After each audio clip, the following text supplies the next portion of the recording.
Accrochez-vous à vos tucs, chers Canadiens, et préparez-vous à une salsa économique bien épicée, chers Mexicains, car les États-Unis viennent de déclarer une guerre commerciale à leurs plus proches voisins.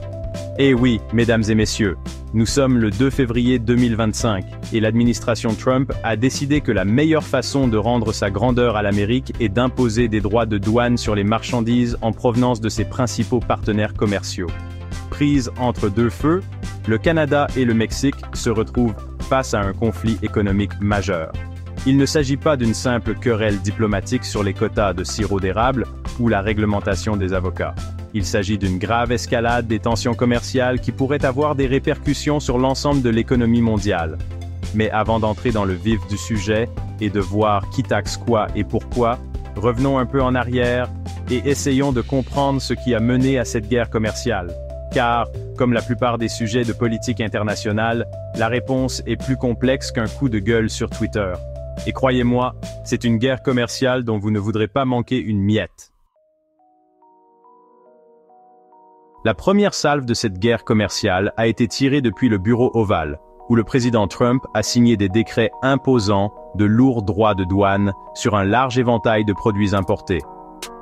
Les Canadiens ont été frappés par une taxe de 25% sur pratiquement tout ce qu'ils vendent aux États-Unis, des voitures et du bois d'œuvre au sirop d'érable et à la poutine. Les Mexicains n'ont pas été épargnés non plus. Leurs exportations, notamment les avocats, la tequila et les pièces automobiles, ont également été frappées d'une taxe de 25%. Et pour faire bonne mesure, Trump a également ajouté une taxe de 10% sur les produits chinois. Parce que, pourquoi pas, ces droits de douane, qui sont essentiellement des taxes sur les produits importés, visent à rendre les produits étrangers plus chers pour les consommateurs américains.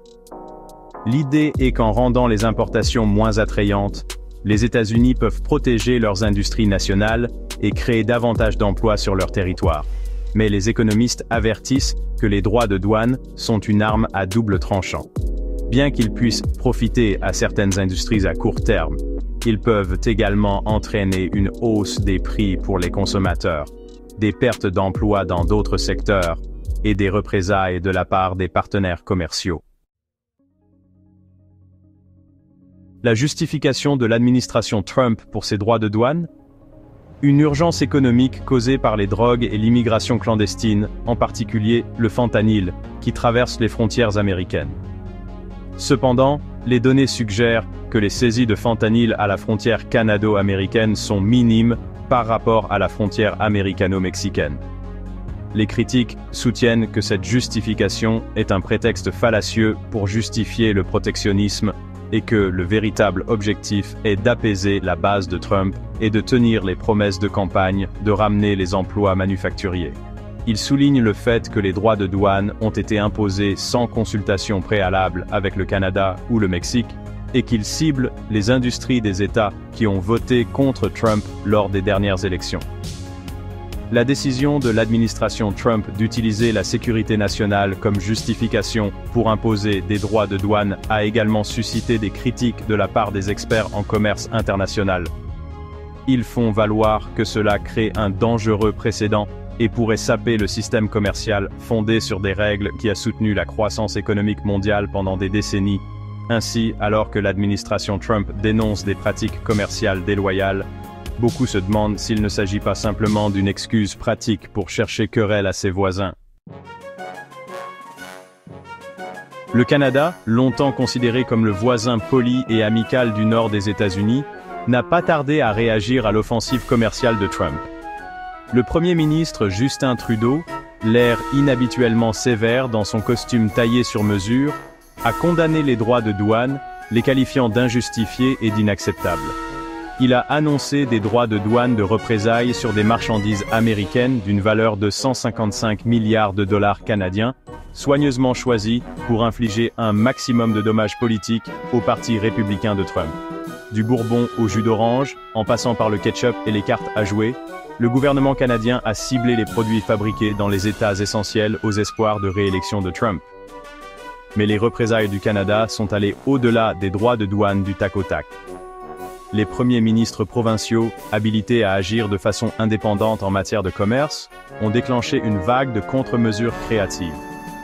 l'Ontario a imposé de lourds péages aux camions américains traversant la frontière. Le Québec a interdit la vente de fromage américain dans les immeubles gouvernementaux. Et la Nouvelle-Écosse, par une décision qui a secoué le milieu de la bière artisanale, a retiré toutes les bières américaines des rayons de ses magasins d'alcool. 5e section.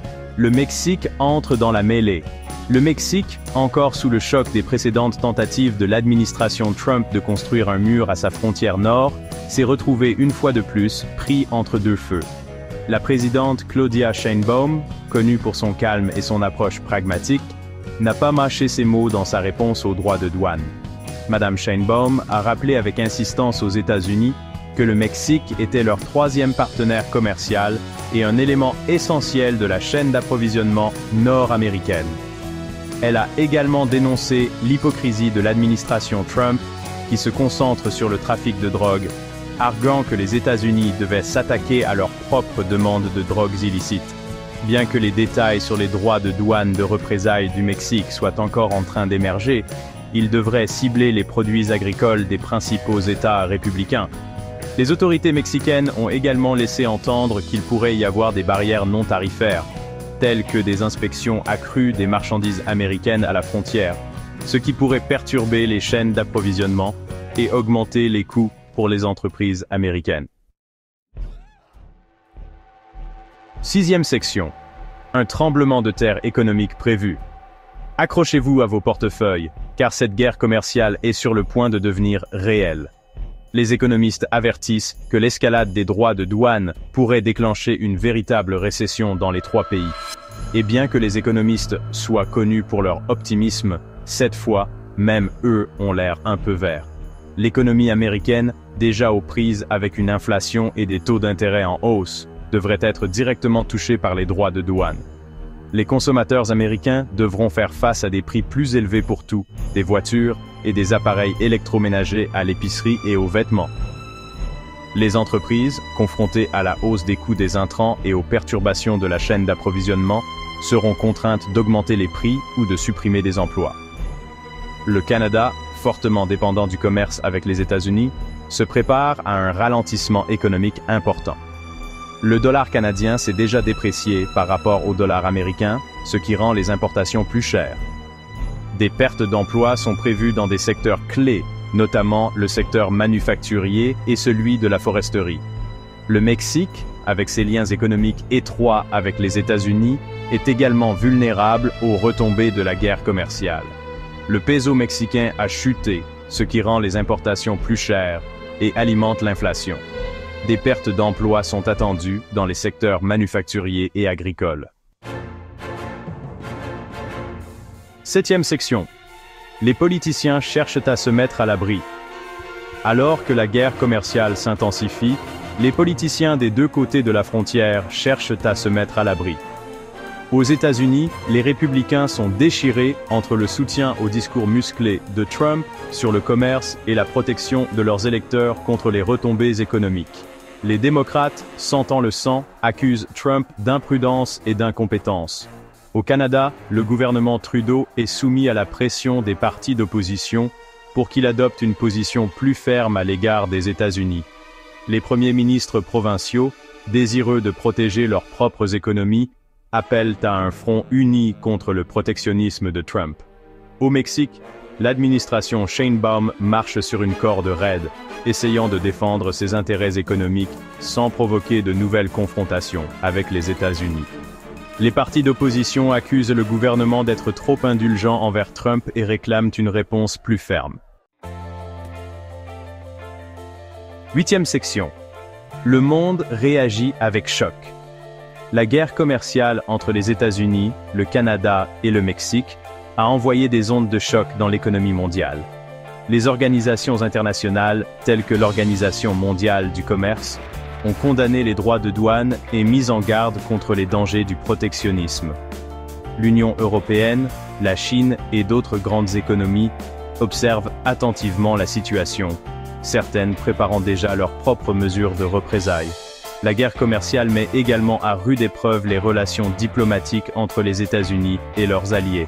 Le Canada et le Mexique traditionnellement des partenaires proches des États-Unis, se sentent trahis par les actions de Trump et s'interrogent sur l'avenir de leurs relations. Le différend commercial complique également les efforts visant à relever les défis communs, tels que le changement climatique et le trafic de drogue. 9e section, une guerre commerciale sans vainqueur. Alors que la guerre commerciale s'éternise, une chose est claire, il n'y aura pas de vainqueur.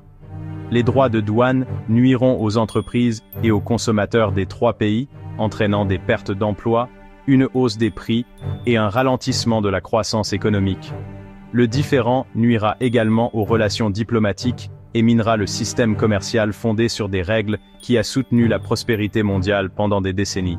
Bien qu'il soit encore tôt, la guerre commerciale entre les États-Unis, le Canada et le Mexique nous rappelle brutalement l'interconnexion de l'économie mondiale et les dangers du protectionnisme. C'est un récit édifiant sur les conséquences imprévues des politiques nationalistes et sur l'importance du dialogue et de la coopération dans un monde de plus en plus interdépendant. Alors, attachez vos ceintures, car cette guerre commerciale est loin d'être terminée. Et comme un train fou qui dévale la voie ferrée, nul ne sait où elle finira.